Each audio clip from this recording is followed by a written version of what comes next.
오늘 우리가 함께 들여다볼 자료는요, 어쩌면 여러분의 인간관계를 뿌리부터 흔들지도 모르는 아주 도발적인 질문 하나를 던지고 있어요. 우리가 보통 좋은 관계를 위해서 더 많이 공감하라 이렇게 배우잖아요. 그런데 만약 그 공감이 오히려 관계를 망가뜨리는 독이 될 수 있다면 어떨까요? 오늘 분석할 자료들이 바로 이 역설을 파고들어요. 선한 의도로 베푼 당신의 배려가 왜 상대방에게는 나약함으로 읽히는지, 그리고 착한 사람으로 남으려고 애쓸수록 왜 관계의 주도권을 잃게 되는지, 그 적나라한 메커니즘을 보여주죠. 오늘 이 분석을 끝까지 따라오시면 아마 관계를 바라보는 관점이 완전히 달라지는 경험을 하시게 될 겁니다. 단순히 착하게 살자를 넘어서는 관계에 보이지 않는 역학에 대한 깊은 통찰이니까요. 네, 맞습니다. 오늘 우리의 목표는 더 이해해주고 참으세요 같은 뜬구름 잡는 조언을 반복하는 게 아니에요. 자료들이 공통적으로 제시하는 권력 설계 이론이라는 틀을 통해서 왜 뜻같은 친절과 공감이라도 어떤 상황에서는 사랑으로 또 다른 상황에서는 무시로 이어지는지 그 구조적인 차이를 파헤쳐 볼 거예요. 이건 감정의 문제가 아니라 관계 속에 숨겨진 힘의 균형 문제라는 거죠. 이 이론은 우리의 선한 의도와는 전혀 상관없이 이 무의식적인 힘의 계산법이 관계의 결과를 결정한다고 주장해요. 알겠습니다. 그러니까 제 의도랑은 상관없이 상대방의 무의식이 제 행동을 힘의 관점에서 해석한다는 거군요. 바로 그거죠. 자, 그럼 본격적으로 한번 살펴보죠. 자료에서 굉장히 인상적인 비유를 하나 들더라고요. 무작정 공감만 강요하는 건 길을 잃고 굶주린 사람에게 생존에 필요한 지도는 주지 않고 긍정적인 마음으로 걸으면 괜찮을 거예요 라고 말하는 것과 같다는 그 비유요. 네, 문제의 핵심을 해결하지 못하는 그냥 공허한 위로일 뿐이라는 거죠. 정말 신랄하죠. 그럼 여기서 지도에 해당하는 진짜 필요한 건 뭘까요? 그게 바로 영향력입니다. 이론의 핵심은 이거예요. 내가 상대방에게 아무런 영향력을 미치지 못하는 상태, 즉 내 말에 무게가 없고 내 경계가 존중받지 못하는 상황에서 베푸는 공감은요, 상대방의 무의식에 사랑이 아니라 굴복의 신호로 해석된다는 거예요. 굴복이요? 네. 아, 나를 존중해서 이해해주는구나. 이게 아니라 반박할 힘이 없으니까 어쩔 수 없이 받아들이는구나 하고요. 잠깐만요. 그건 좀 너무 냉소적인 해석 아닐까요? 모든 사람이 그렇게 관계를 힘의 역학으로만 계산하는 건 아니잖아요. 순수한 호의나 관용을 있는 그대로 받아들이는 경우도 많지 않나요? 물론 그렇죠. 하지만 자료가 지적하는 건 관계의 긴장이나 갈등이 발생했을 때 이 무의식적인 힘의 역학이 수면 위로 떠오른다는 거예요. 평온할 땐 드러나지 않다가 누군가의 시간이나 감정이 침해받는 그 순간 인간의 뇌는 본능적으로 서열과 영향력을 따지기 시작한다는 거죠. 바로 이 지점에서 선한 의도가 배신당하는 비극이 시작돼요. 이 지점을 설명하기 위해서 자료에서 아주 구체적인 예시를 들고 있죠. 아마 많은 분들이 한 번쯤 겪어봤을 법한 그런 상황이에요. 여자친구가 약속에 30분이나 늦었어요. 남자친구는 속으로 화가 나지만 우리가 흔히 성숙한 태도라고 배운 대로 행동하기로 결심해요. 아, 차가 막혔을 거야. 준비하느라 바빴겠지. 화내서 분위기 망치지 말자. 이렇게 스스로를 다독이죠. 그리고 여자친구가 도착했을 때 인자한 미소를 지으면서 말하죠. 괜찮아, 오늘아 힘들었지. 그럴 수 있지. 스스로는 갈등을 피하고 상대를 배려한 아주 멋진 남자친구라고 생각할 거예요. 하지만 바로 그 순간 여자친구의 무의식에서는 전혀 다른 계산이 이뤄지고 있다는 게 이 분석의 핵심이에요.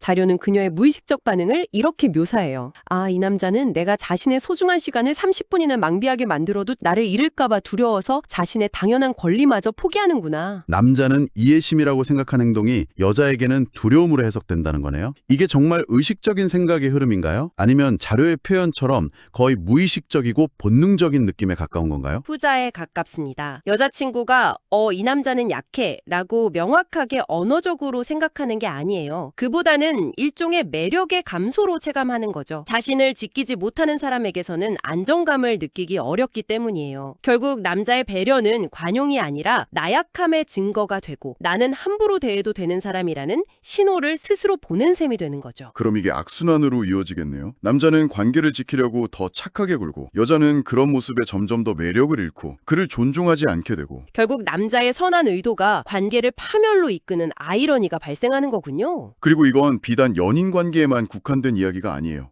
맞아요. 사실 그 부분이 궁금했어요. 이 이론이 연애가 아닌 다른 관계, 예를 들어 직장 생활 같은 곳에서도 똑같이 적용될 수 있을까요? 네, 아주 중요한 지점입니다. 자료에서는 직장 내 관계를 또 다른 핵심 사례로 들어요. 예를 들어 팀원들의 무리한 부탁이나 책임 전가를 늘 괜찮아요, 제가 할게요 라며 받아주는 팀장이 있다고 상상해보죠. 그 팀장은 스스로를 팀원들을 이해하고 헌신하는 좋은 리더라고 생각할 수 있어요. 팀원들 입장에서도 처음에는 고마워하지 않을까요? 처음에는 그렇죠. 하지만 그게 반복되면 어떻게 될까요? 팀원들의 무의식에는 우리 팀장님은 거절을 못하는구나. 우리 팀장님께 부탁하면 다 들어주는구나. 이런 인식이 자리 잡게 돼요. 점차 팀장의 시간과 에너지를 존중하지 않게 되고 그의 업무 지시는 점점 무게를 잃게 되죠. 결국 그의 배려는 팀 전체의 기강 회의와 성과 저하로 이어져요. 리더십의 기반인 존중을 스스로 무너뜨린 셈이죠. 두 사례 모두에서 핵심은 같아요. 영향력 없는 상태에서 베푸는 일방적인 친절과 공감은 관계를 개선하는 게 아니라 오히려 자신의 가치를 떨어뜨리고 상대가 나를 함부로 대하도록 허용하는 결과를 낳는다는 거죠. 자, 그럼 이 딜레마를 어떻게 풀어야 할까요? 무조건 화를 내거나 이기적으로 구는 건 아닐 거잖아요. 그건 또 다른 극단이니까요. 자료에서 제시하는 건설적인 해법은 뭔가요? 자료는 이 해법을 강자의 자비 라는 개념으로 설명해요. 핵심은 공감과 배려 그 자체가 문제가 아니라 그것을 사용하는 순서와 자격의 문제라는 거예요. 순서와 자격이라 좀 더 구체적으로 설명해 주시죠. 다시 늦은 여자친구의 예로 돌아가 보죠. 강자의 자비를 실천하는 남자는 먼저 자신의 경계를 명확하고 단호하게 설정해요. 감정적으로 폭발하는 것과는 달라요.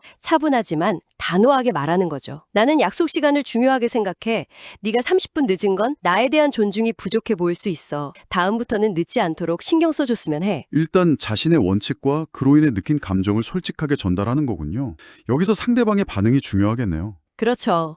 이 단호함은 상대에게 선택지를 줘요. 이 관계를 존중한다면 사과하고 행동을 바꾸려 노력할 것이고 그렇지 않다면 반발하겠죠.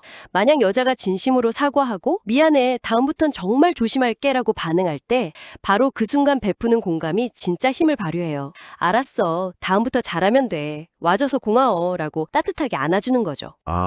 이제 알겠네요. 먼저 나는 함부로 대할 수 없는 사람 이라는 존중의 기반을 다진 후에 그 위에서 베푸는 용서와 관용이라는 거군요. 순서가 완전히 다르네요. 네, 전자의 착한 남자가 보여준 공감은 자신의 가치를 지키지 못한 상태에서 나온 약자의 눈치 보기에 가깝다면 후자의 공감은 자신의 가치를 지킨 강자가 베푸는 자비가 되는 거예요. 자신의 존엄을 지켜낼 힘이 있는 사람이 베푸는 따뜻함이야말로 상대방에게 깊은 신뢰와 안정감을 준다는 게 이 이론의 핵심이죠. 강자의 자비라는 표현이 굉장히 와닿으면서도 한편으로는 조금 오만하게 들릴 수도 있겠다는 생각이 들어요. 내가 강자의 위치에서 용서를 베푼다는 뉘앙스가 자칫하면 상대를 아래로 보는 것처럼 비칠 수도 있지 않을까요? 어떻게 해야 그런 함정에 빠지지 않을 수 있을까요? 아주 좋은 질문이에요. 여기서 말하는 강자는 상대를 지배하거나 군림하는 사람이 아니에요. 오히려 그 반대죠.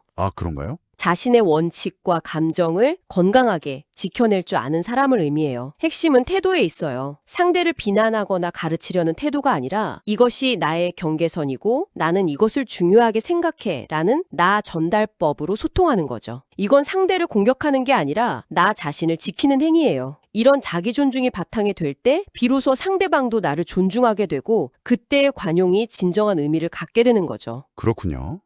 결국 모든 논의가 하나의 결론으로 모이는 것 같네요. 관계에서 문제가 생겼을 때 무작정 더 많은 공감을 쏟아붓기 전에 먼저 점검해야 할 것이 있다는 거군요. 상대의 기분이나 입장을 헤아리기 전에 먼저 이 관계 안에서 당신의 위치를 점검하라는 것. 잠시 멈추고 스스로에게 질문을 던져보세요. 나는 이 관계에서 존중받고 있는가? 내 의견이 상대에게 무게감 있게 전달되고 있는가? 나의 시간과 감정이라는 경계가 잘 지켜지고 있는가? 만약 이 질문들에 아니오라는 답이 나온다면 지금 필요한 건 더 많은 배려가 아니라 오히려 그 반대일 수 있겠네요. 맞아요. 때로는 불편함을 감수하고 그건 좀 곤란해 라고 거절하는 것일 수도 있고 나는 이런 대우를 원하지 않아 라고 솔직하게 말하는 대화일 수도 있죠.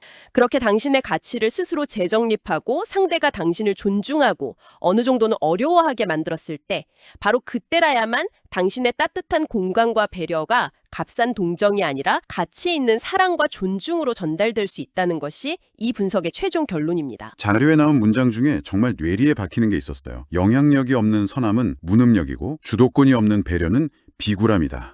네. 처음엔 좀 과격하게 들렸는데 오늘 이야기를 나눠보니까 그 의미가 아주 명확하게 이해가 되네요. 네, 그 문장은 이 모든 논의를 압축하고 있죠. 당신의 선함과 배려가 진정한 힘을 갖기 위해서는 자기 존중과 영향력이라는 단단한 땅 위에 서 있어야 한다는 뜻이니까요. 오늘 우리는 관계의 통념을 뒤집는 아주 흥미로운 관점을 깊이 파고들어봤습니다. 무조건적인 공감이 만병통치약이 아니며 진정한 연결을 위해서는 감정적인 노력 이전에 존중과 영향력 영향력이라는 기반을 먼저 다져야 한다는 통찰이었어요. 자기 존중에서 비롯된 단호함과 그 이후에 베푸는 따뜻함, 즉 강자의 자비야말로 관계를 건강하게 만드는 핵심이라는 점이 특히 인상 깊었습니다. 지금까지는 나의 공감이 상대에게 어떻게 비칠지에 대해 이야기했잖아요. 그렇다면 반대의 경우는 어떨까요? 당신이 누군가로부터 끝없는 공감과 배려를 받을 때를 한번 떠올려 보세요. 당신은 그 사람의 친절을 진실하고 깊은 사랑으로 받아들이나요? 아니면 무의식적으로 자신의 주장을 못하는 만만한 사람으로 여기고 있진 않나요?